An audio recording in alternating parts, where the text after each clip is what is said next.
আমি পড়াশোনার পাশাপাশি কি করব এই নিয়ে যখন চিন্তাগ্রস্ত হলাম, তখন আমি বিভিন্ন ইউটিউব দেখতে থাকি যে আসলে যুবকরা কোন কাজে বেশি অনুপ্রাণিত হয়, উৎসাহিত হয়। আমি সেই হিসেবে স্যার শাইখ সিরাজ ওনার অনেক ভিডিওগুলো দেখেছি। আমার অনেক ভালো লেগেছে। যেহেতু আমি আবার কৃষক ফ্যামিলির ছেলে, সেই হিসেবে আমারও একটা চাহিদা আসলো যে না, আমাকে আ নতুন কোনো কিছু একটা করতে হবে আরকি। সেটা কি করা যায়? তো ওনার ভিডিও দেখতে, দেখতে ভালো লাগলো যে যেহেতু আমাদের পাশেই আছে মোকাররম ভাই দর্শন, আপনারা অনেকেই জানেন। তো উনার আনার বাগান ছিল। আমি ওনার আনার বাগানে যাই, যে আমি একটু অনুপ্রাণিত হই যে হ্যাঁ, আনার আমারও করার দরকার, আমি আনার করব। এই তো সেই আমাদের হিসেবে এই আমার যুবকদের আগে এই আমার এক ১ম ফ্রেন্ড আনার চাষে আসছিল আমাদের গ্রামের পাশে আরকি, বাড়ির পাশে। তো উনি ১ম এ করছিল, করার পরে আমি এরপরে আসি। তো আসার পরে যখন উনি পারিবারিক ঝামেলার কারণে ২ বছর পর উনি বাগানটা উনি কেটে দেয়। কেটে দেওয়ার পরে আমি রাখি বাগানটা। রাখার পরে অনেক চোরাই উতরাই হয়, মানুষ অনেক কথাবার্তা বলে।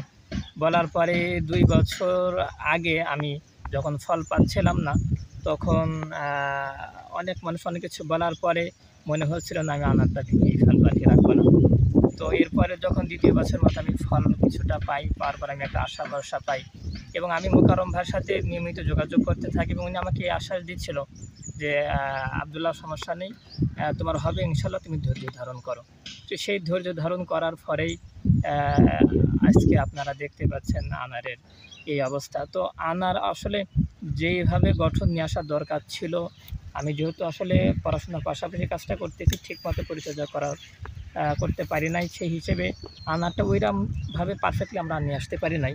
তারপরেও যেমন আসছে আলহামদুলিল্লাহ অনেক ভালো আসছে। আপনারা তো ঘুরে, ঘুরে দেখেছেন। আ আগামীতে ইনশাআল্লাহ এর থেকে আরও অনেক সুন্দর আসবে। হ্যাঁ? তো আপনারা দেখতে পারবেন ইনশাআল্লাহ। তো খরচের ক্ষেত্রে এখানে যে একটা বিষয়, যে হয়তোবা ৩ বছর, ২.৫ বছর একটা জমি আবাদ করলাম, ৳১ আসলো না। আমার এখানে আহামরি কোনো খরচ হয় নাই। যদি জমির লিজ ধরে হিসেব করা হয় তাহলে ৳১,৩০,০০০ আমার খরচ হয়েছে টোটাল। সেই হিসেবে আমার যে ফল আসছে ইনশাআল্লাহ আমার খরচ উঠেও আমার লাভ হবে। এখানে আরেকটা বলার বিষয়, সেটা হলো আনার যেহেতু বছরে ২ বার ফলন ধরে, একটা হলো সেপ্টেম্বরে সেটিং হয়, আরেকটা মার্চ, এপ্রিলে সেটিং হয়। তো মার্চ, এপ্রিলের সেটিংটা আমি পাইছি। সেপ্টেম্বরে যদি সেটিং কালার এবং উপরের কালার, ভিতরের কালার মিশ্রতা এর থেকে অনেক ভালো আসবে। সেই হিসেবে আশা করা যায় অনেক প্রফিট পাবো ইনশাআল্লাহ। বাগানটা ঘুরে ফিরে দেখলাম পুরোটা বাগান। তো আলহামদুলিল্লাহ ভালো ফলন ভালো আছে, গাছে ফল ভালো আছে। তো আমি আসলাম, মূল উদ্দেশ্য হলো আমি চাষ সম্পর্কে ওনার কাছ থেকে একটু বিস্তারিত জানবো। আমিও চাষ করার আগ্রহী আছে। তো সামনে আমি চাষ করার জন্য চিন্তা ভাবনার জন্য একটু ওনার সাথে পরামর্শ করার জন্য আসলাম।